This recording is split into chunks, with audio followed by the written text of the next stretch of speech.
नमस्कार, मी प्रीती. आवाज इंडिया मराठीमध्ये आपल्या सर्वांचं स्वागत आहे. तर नजर टाकूया आजच्या टॉप 20 न्यूजवर. नागपूर उच्च न्यायालयाच्या खंडपीठाने राज्य निवडणूक आयोगाला सर्व नगर परिषद आणि नगरपंचायतींच्या निवडणुकाचा निकाल एकाच दिवशी म्हणजे 21 डिसेंबरला जाहीर करण्याचे आदेश दिले. निवडणूक आयोगाने 284 पैकी केवळ 24 ठिकाणी मतदान प्रक्रिया पुढे ढकलली होती. ही मतदान प्रक्रिया 20 डिसेंबरला होणार होती. मुख्यमंत्री देवेंद्र फडणवीस यांच्यासह भाजपच्या नेत्यांनी निवडणूक आयोगाच्या कारभारावर तीव्र नाराजी व्यक्त केली आहे. त्यांनी आयोगाला वेळेवर निर्णय घेणे अपेक्षित असल्याचं स्पष्ट केलं. राज्यातील नगर परिषद निवडणुकीचे निकाल 21 डिसेंबरला जाहीर करण्याच्या उच्च न्यायालयाच्या आदेशामुळे राज्य निवडणूक आयोगाच्या वेळापत्रकात बदल होण्याची शक्यता आहे. आता राज्य निवडणूक आयोगाने महानगरपालिकांच्या निवडणुकांसाठी तयारी सुरू केली असून 15 ते 20 डिसेंबर दरम्यान 29 महानगरपालिकांच्या निवडणुकीचा कार्यक्रम जाहीर होण्याची शक्यता आहे. राज्य निवडणूक आयोगाने 29 महानगरपालिका आयुक्तांची बैठक बोलावली आहे. बैठकीत महानगरपालिकांमध्ये निवडणुकीसाठीचा तयारीचा आढावा घेण्यात येणार असून येणाऱ्या हरकतींना 10 डिसेंबर पर्यंत उत्तर देण्याचे निर्देश आयुक्तांना दिले जाण्याची शक्यता आहे. काँग्रेसचे ज्येष्ठ नेते पृथ्वीराज चव्हाण यांनी स्थानिक स्वराज्य संस्थांच्या निवडणुकीतील सावळा गोंधळ आणि निकाल पुढे ढकलल्याबाबत टीका केली आहे. त्यांनी म्हटलंय की लोकांचा निवडणूक प्रक्रियेवर विश्वास कमी होत आहे, तसेच सरकार हुकुमशाहीकडे जाऊ शकते असा इशाराही त्यांनी दिला आहे. आमदार निलेश राणे यांनी निवडणुकीचा निकाल पुढे ढकलल्याबाबत प्रश्नांवर प्रतिक्रिया दिली आहे. त्यांनी सांगितले की काहीतरी सेटिंग राहून गेली असेल, त्यासाठी अजून काही दिवस लागणार असतील.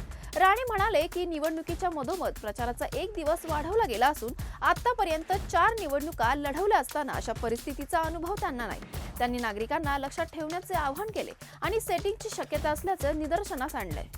हिंगोलीतील शिवसेना शिंदे गटाचे आमदार संतोष बांगर हिंगोली शहरातील मतदान केंद्र क्रमांक 3 मध्ये नियमभंग करताना आढळले. त्यांनी महिला मतदाराला ईव्हीएम वर बटन दाबवण्याचे निर्देश दिले, घोषणाबाजी केली आणि मोबाईलचा वापरही केला. ही कृती मतांच्या गोपनीयतेचा भंग आणि आचारसंहितेचे उल्लंघन मानली जाते. हिंगोली पोलीस ठाण्यात त्यांच्यावर गुन्हा दाखल करण्यात आला आहे. मुक्ताईनगरात मतदानादरम्यान मोठा गोंधळ झाला. भाजप खासदार रक्षा खडसे आणि शिवसेना आमदार चंद्रकांत पाटील मतदान केंद्रावर आमने-सामने आले. रक्षा खडसे यांनी पाटील यांच्यावर पक्षांचं चिन्ह लावून मतदान मारहाण आणि आचारसंहितेचं उल्लंघन केल्याचा आरोप केला. या प्रकरणी त्यांच्यावर गुन्हा दाखल केला गेला. तर चंद्रकांत पाटील यांनी बोगस मतदान आणल्याचा आरोप केला असून परिसरात तणावाचं वातावरण पाहायला मिळालं होतं. राष्ट्रीय ओबीसी महासंघ राज्य निवडणूक आयोगाविरोधात न्यायालयात जाणार आहे. महासंघाचा आरोप आहे की स्थानिक स्वराज्य संस्थांच्या निवडणुकीत ओबीसींना कमी आरक्षण दिलं जात आहे, कारण 27% पेक्षा जास्त आरक्षण पूर्णांकात दुर्लक्षित केलं जातं. यामुळे प्रत्येक मनपा क्षेत्रातील ओबीसी जागांचे नुकसान होत आहे. याचिका उद्या हायकोर्टात दाखल होण्याची शक्यता आहे. शिवसेनेचे आमदार आदित्य ठाकरे यांनी निवडणूक आयोगावर टीका करत म्हटलंय की मुंबईतील मतदार यादीत अनेक दुबार नोंदी आहेत. त्यांचं म्हणणं आहे की आमदार सुनील गोविंद शिंदे यांचे नाव 7 वेळा तर श्रद्धा जाधव यांचे 8 वेळा दिसते. ज्योती गायकवाड यांनी अनिल देसाई यांची नावे सुद्धा दुबार आहेत. त्यांनी निवडणूक आयोगाला भेट दिली, पत्र दिले आणि अधिक दिवस मागितले. बीएलओ म्हणून येणाऱ्या काही लोकांना लिहिता वाचता येत नसल्याचंही त्यांनी नमूद केलंय. शिवसेना ठाकरे गटाने मुंबई महापालिकेसाठी तयारी जोरदार सुरू केली आहे. पक्षप्रमुख उद्धव ठाकरे यांनी आगामी निवडणुकांसाठी जाहीरनाम्यात मराठी शाळा आणि मराठी भाषेवर विशेष लक्ष दिलं जाणार असल्याचं सांगितलंय. ठाकरे गटाचे जाहीरनामा लवकरच सार्वजनिक केले जाणार असून यात मराठी शाळांचे सक्षमीकरण आणि मराठी भाषेच्या सक्तीच्या अंमलबजावणीवर भर देण्यात येणार आहे. राज्यात 21 डिसेंबरला नगर परिषद नगरपंचायतीच्या मतमोजणीबाबत एमपीएससी संयुक्त पूर्व परीक्षा गट ब एकाच दिवशी होणार आहे. जिल्हाधिकारी आणि महसूल विभागाचे कर्मचारी मतमोजणीसाठी व्यस्त राहणार असल्याने जिल्हा पातळीवरील परीक्षेचे आयोजन आव्हानात्मक ठरणार आहे. त्यामुळे या दिवशी एमपीएससीची परीक्षेबाबत घेणारा निर्णय महत्त्वाचा ठरणार आहे. डॉक्टर गौरी पालवे गर्जे आत्महत्या प्रकरणात मुख्य आरोपी अनंत गर्जेला न्यायालयाने 14 दिवसांची न्यायालयीन कोठडी सुनावली.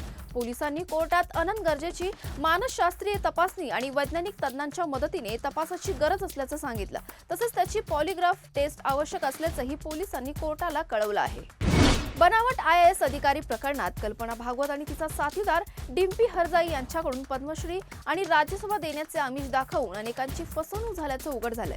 हरजाई हा दिल्लीतील माजी उच्चपदस्थ अधिकाऱ्याचा ड्रायव्हर होता. पोलिसांनी कल्पनाच्या संपर्कातील 28 जणांना नोटीस पाठवल्या असून नागपूर विद्यापीठाचे माजी कुलगुरू पठाण यांचा जबाबही नोंदवण्यात आलाय. तपास केंद्र ऊर्जा सचिवांच्या नावाने बनावट लेटर तयार केल्याचंही समोर आलं आहे. नवी मुंबई आंतरराष्ट्रीय विमानतळाचे नाव स्वर्गीय लोकनेते दिबा पाटील यांच्यावर ठेवण्याची मागणी पुन्हा जोर धरू लागली. खासदार सुरेश म्हात्रे उर्फ बाळ्यामामा यांनी केंद्र सरकारला इशारा दिला की हा निर्णय न घेतल्यास 25 डिसेंबरपासून विमानतळावर एकही विमान उडू देणार नाही. 22 डिसेंबरपासून मानकोली नाका ते विमानतळापर्यंत पदयात्रा आंदोलन सुरू होणार असून हे आंदोलन सर्व सहभागी पायी चालत करणार आहेत. देशाचे संरक्षण मंत्री राजनाथ सिंग यांनी गुजरातमधील बडोदा शहरात बाबरी मशीद आणि देशाचे पहिले पंतप्रधान पंडित जवाहरलाल नेहरू यांच्या बाबत विधान केले. त्यांनी दावा केला की नेहरूंना जनतेच्या पैशाने बाबरी मशीद पुन्हा उभी करण्याची योजना होती, पण तत्कालीन गृहमंत्री सरदार पटेलांनी ती योजना यशस्वी होऊ दिली नाही. यावेळी राजनाथ सिंग यांनी नेहरूंच्या नेतृत्वाची आणि भारताच्या स्वातंत्र्यातील भूमिकेचं कौतुक सुद्धा केलं आहे. उत्तरेकडून येणाऱ्या थंड वाऱ्यांमुळे महाराष्ट्रावर थंडीची लाट पसरली आहे. पुणे, नाशिक, जळगाव, धुळे, नंदुरबार आणि अहिल्यानगरमध्ये किमान तापमान 9 ते 10 अंश सेल्सिअस पर्यंत खाली आले असून पुढील 48 तासात थंडी अधिक वाढण्याची शक्यता आहे. कोकणातील प्रसिद्ध आंगणेवाडीच्या भराडी देवीची जत्रा यंदा 9 फेब्रुवारी पासून सुरू होणार आहे. ही जत्रा साधारण 1.5 दिवस चालते आणि तिचं वैशिष्ट्य म्हणजे तारीख देवीचा कौल घेऊन निश्चित केली जाते, म्हणजे तिथी ठरलेली नसते. जत्रेस लाखो भाविक आणि अनेक राजकीय नेते उपस्थित राहतात. जत्रेची तारीख ठरल्यामुळे रेल्वे तसेच खासगी वाहनांच्या बुकिंगसाठीची चढाओढ सुरू झाली आहे. भारत आणि दक्षिण आफ्रिका यांच्यातील 3 सामन्यांची एकदिवसीय मालिका आज रायपूरमधील शहीदवीर नारायणसिंग स्टेडियमवर होणार आहे. मालिकेतील पहिल्या सामन्यात भारताने विजय मिळवून 1-0 अशी आघाडी घेतली आहे. भारतीय संघात 1 किंवा 2 बदल दिसू शकतात. सर्वात मोठा प्रश्न ऋतुराज गायकवाडचा आहे, ज्याला 4थ्या क्रमांकावर पाठवण्यात आलं होतं, परंतु त्याला चांगली खेळी करता आली नाही. त्यामुळे ऋतुराजच्या जागी ऋषभ पंतला संघात संधी मिळू शकते. स्वराज्य रक्षक संभाजी मालिकेतून घराघरात पोहोचलेली अभिनेत्री प्राजक्ता गायकवाडने शंभूराज खुटवड यांच्याशी लग्नगाठ बांधली. नुकताच पार पडलेल्या पारंपरिक आणि शाही रिसेप्शनमध्ये प्राजक्ताने भव्य दिव्य नंदीवर बसून दणक्यात एंट्री घेतली. तिचा रिसेप्शन लुक आणि एंट्री दोन्ही सोशल मीडियावर चर्चेचा विषय ठरली आहे. अभिनेत्री माधुरी दीक्षितने राजकारणात प्रवेश करण्याच्या चर्चांवर आपलं मौन सोडलं आहे. मुलाखतीत तिने स्पष्ट केले की तिला राजकीय मार्ग स्वीकारण्याची योजना नाही. माधुरीने सांगितलं की तिचं लक्ष कलात्मक प्रयत्नाद्वारे लोकांना प्रेरणा देण्यावर आहे. तिने म्हटलं, माझं ध्येय एक आर्टिस्ट बनणं आणि त्या दृष्टिकोनातून लोकांना जागरूक करणं किंवा विचार शेअर करणं आहे. सध्या मी स्वतःला अशा भूमिकेत पाहते. अशाच महत्त्वाच्या बातम्या बघण्यासाठी पाहत राहा आवाज इंडिया मराठी.